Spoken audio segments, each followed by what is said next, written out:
They all watched me sign the divorce papers at the Christmas party, mascara-stained tears running down my face while my wife and her lover clinked champagne glasses. They thought I was broken. They had no idea I'd just transferred every penny of our joint assets into an untraceable account 30 minutes earlier. If you've ever felt betrayed, hit that subscribe button. This story gets so much better. I stood there in my own living room, surrounded by twinkling Christmas lights and the smell of expensive catering, holding a pen that felt like it weighed 1,000 pounds. My hands were shaking so badly, I could barely read the words on the papers in front of me. Divorce agreement. Those two words blurred as tears streamed down my face, probably ruining what was left of my dignity along with my composure. Around me, I could hear the whispers, feel the stares burning into my back. Some people looked away uncomfortably. Others couldn't hide their curiosity, their phones probably already out, ready to capture my humiliation for social media. And there, across the room, stood my wife Tasha, with her arm linked through Jerome Caldwell's, both of them holding champagne glasses like they were at a celebration instead of witnessing the end of my marriage. Jerome, my former business partner, the man I'd forgiven 6 months ago for past disagreements, welcomed back into my life because I believed in second chances. The same man who was now openly claiming my wife while I signed away everything I thought we'd built together. Tasha looked beautiful tonight, wearing that red dress I'd bought her last Valentine's Day, her dark hair perfectly styled, her makeup flawless except for the coldness in her eyes. She wasn't even trying to hide her satisfaction. When I looked up at her through my tears, I saw her whisper something to Jerome, and they both smiled. Not kindly. Not apologetically. They smiled like they'd won something. Like I was the punchline to a joke only they understood. My hand moved to the signature line, the pen hovering there while my chest heaved with what looked like sobs. Let them think I was broken. Let them think I was pathetic. Let them believe they'd destroyed me completely. Because 30 minutes ago, sitting in my car in the driveway, before walking into this party, I'd completed the final transfer. Every single penny from our joint accounts, from the investment portfolios, from the business holdings they thought they'd been so clever to position themselves to access. All of it moved to accounts they didn't know existed. Protected by legal structures they'd never anticipated, guarded by people far smarter than Jerome's sleazy lawyer. But standing here now, I had to sell this moment. I had to make them believe what they already wanted to believe, that Maxwell Bennett was a fool, a victim, a man too weak to see what was happening right under his nose. So I let another tear fall, let my breath catch in my throat, and finally pressed the pen to paper. My signature looked shaky, uncertain, defeated, perfect. Behind me, someone clinked a glass, and I heard Jerome's deep laugh rumble through the room. Tasha's friends, the ones who'd smiled to my face for 5 years while probably knowing the truth all along, they started moving again, conversations resuming, the awkward moment passing. I set down the pen and looked one more time at the woman I'd married, the woman I'd trusted with everything. She raised her champagne glass slightly in my direction, a mock toast, her lips curving into something that might have been pity, but looked more like victory. I walked toward the door, shoulders slumped, looking every bit like a man whose world had just collapsed. And in a way it had, just not the way they thought. 3 months before that Christmas party, I'd found a hotel receipt in Tasha's car. The Peninsula, downtown, midday checkout on a Tuesday when she'd told me she was showing properties in the suburbs. My first instinct was to confront her immediately, to demand answers, to fight for what I thought we had. But something stopped me. Maybe it was the way she'd been looking at her phone lately, that secretive smile playing on her lips. Maybe it was how she'd stopped asking about my day, stopped caring about the details of my life. Or maybe it was just instinct, some primal part of my brain recognizing that I was in danger and needed to be smart, not emotional. So instead of confronting her, I followed her the next Tuesday. Sure enough, her car pulled into the Peninsula's parking garage at 11:30 in the morning. And right behind her, in a black Mercedes I recognized immediately, was Jerome Caldwell. Jerome, who I'd gone into business with 8 years ago, would nearly destroyed everything when our company went bankrupt after what I thought was just bad luck and worse timing. Jerome, who'd reached out 6 months ago, wanting to reconcile, saying he'd made mistakes and wanted to make amends. Jerome, who I'd welcomed back into my life like an idiot because I believed people could change. I sat in my car for 2 hours, hands gripping the steering wheel, watching the entrance, waiting for them to emerge. When they finally did, Tasha was fixing her hair, and Jerome had his hand on the small of her back, possessive and familiar. That's when I knew this wasn't new. This wasn't some sudden mistake or momentary weakness. This was practiced, comfortable, established, and that's when I made my decision. I wasn't going to rage or break down or play the wounded husband. I was going to be smarter than both of them combined. The next day, I called Sienna Park, a forensic accountant I'd worked with on a consulting project 2 years ago. Sharp, thorough, trustworthy. I told her everything and asked her to dig into my finances, into Jerome's background, into anything that connected the three of us. What she found made my blood run cold. Jerome hadn't just reconciled with me out of guilt. He'd positioned himself back into my life with surgical precision. In the 6 months since our so-called reconciliation, he'd convinced me to add him as a co-signer on 2 business accounts, supposedly to help manage some joint investment opportunities. Tasha had been feeding him information about every financial move I made. Every account, every asset, every vulnerable point in my portfolio. They were building a map to my money, and I'd been helping them draw it. But Sienna found something else too, something that made everything click into place. Hotel records going back not 3 months, not a year, but 5 years. 5 years of regular meetings, regular charges, a pattern so consistent it might as well have been appointments on a calendar. Tasha hadn't fallen for Jerome after we got married. She'd been with him before, during, and after our wedding day. Our entire marriage was a lie, and I'd been too blind to see it. I spent the next 2 months becoming someone I never thought. I'd be calculated, cold, strategic. Every morning, I'd wake up next to Tasha, watch her sleep peacefully like she wasn't actively plotting to destroy me. And I'd think about all the ways I was going to dismantle everything they'd built. Sienna and I worked in secret, meeting in coffee shops across town in her office after hours, anywhere Tasha wouldn't accidentally see us together. We created an entire phantom financial empire. Documents that showed my wealth was triple what it actually was. Investment portfolios in emerging markets that looked incredibly promising on paper, but were completely fabricated. A medical trust fund that Jerome had somehow convinced me to give him power of attorney over, supposedly to help manage my late father's estate. On paper, that trust was worth $4 million. In reality, it was worth about $12,000 and a parking ticket I'd never paid. While we built this elaborate fiction, I moved every real asset I had into accounts they'd never find. Offshore structures so complex even I barely understood them. Trusts managed by lawyers in 3 different countries. Investments hidden behind shell corporations with names like Meridian Holdings and Apex Ventures. Everything legitimate, everything legal, everything untouchable. I left behind exactly what I wanted them to find. Hollow accounts with impressive balances that would evaporate the moment they tried to access them. Properties that looked valuable but were leveraged to the point of being worthless. Stock options that would vest only under conditions that would never be met. I was building them a mansion made of smoke, and they were too greedy to notice it wasn't solid. Then came the hard part. I had to install cameras in my own home office, had to watch footage of Tasha going through my files, photographing documents, sending pictures to Jerome. Had to listen to recordings of them in my bed, in my house, discussing their timeline. 6 more months, they kept saying. Just 6 more months, and they'd have everything positioned perfectly. They'd file for divorce, claim I'd been emotionally abusive to justify a bigger settlement, take me for everything I had, and disappear to the Maldives, where they'd already put a deposit on a beachfront villa. The night I recorded them discussing the medical trust fund, I actually broke down, sat in my car in a grocery store parking lot and cried real tears. Not the performance I'd give later at the Christmas party, but genuine grief for the life I thought I had. Jerome's voice kept playing in my head. The idiot signed over power of attorney.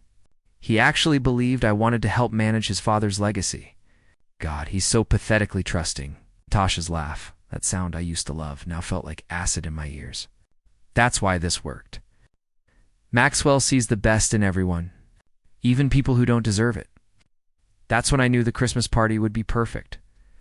Tasha had been planning to ask for the divorce there anyway. Sienna had found the draft speech on Tasha's laptop. Maximum humiliation, maximum audience, maximum psychological damage. But I was going to turn their weapon into mine. Let them have their moment of triumph. Let them think they had broken me in front of everyone who mattered. Because the higher they felt in that moment, the harder they were going to fall. 48 hours after I signed those papers, my phone started ringing. I ignored every call. Tasha Jerome numbers I didn't recognize that were probably their lawyers. I sat in my new apartment, the one I'd quietly leased a month ago, under an LLC they didn't know about, and I waited. Sienna texted me updates throughout the day like she was narrating a beautiful disaster. Jerome tried to access the primary business account at 9:15 in the morning. Frozen, he called the bank. Got transferred 4 times. Finally reached someone who told him the account holder had flagged suspicious activity and initiated a security freeze pending investigation. Tasha tried using our joint credit cards at 10:30. Declined. All of them.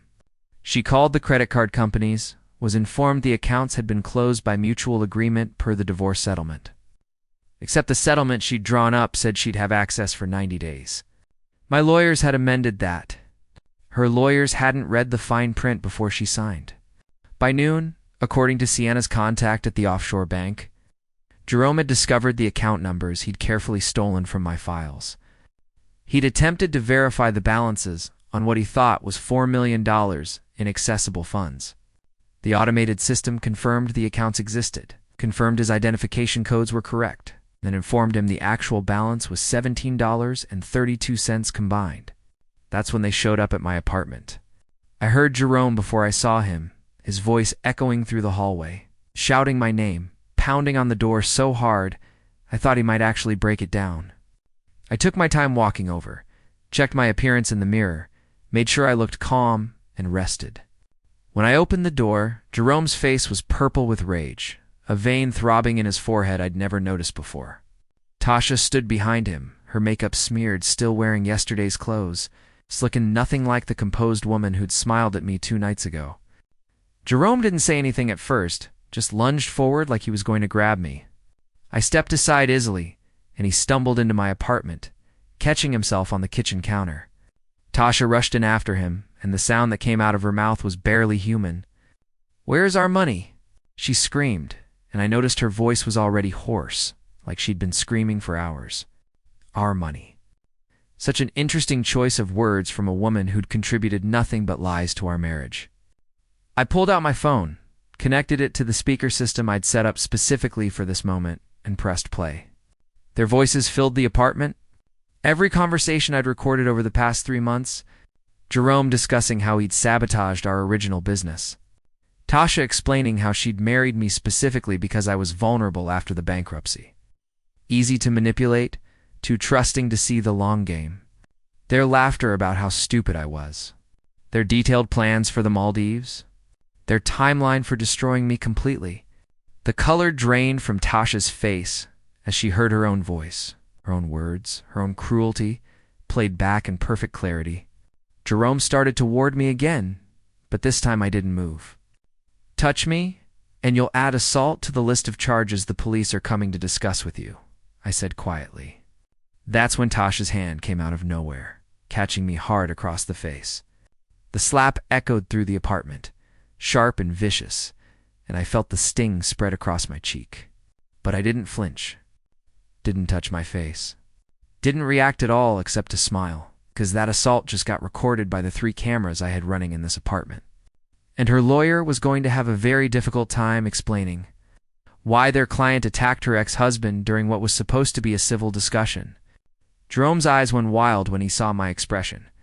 He knew in that moment that he'd been outplayed, completely and totally, and men like Jerome don't handle losing well. He grabbed my laptop off the counter, tried to smash it on the floor, probably thinking he could destroy evidence. "All ready with my lawyers?"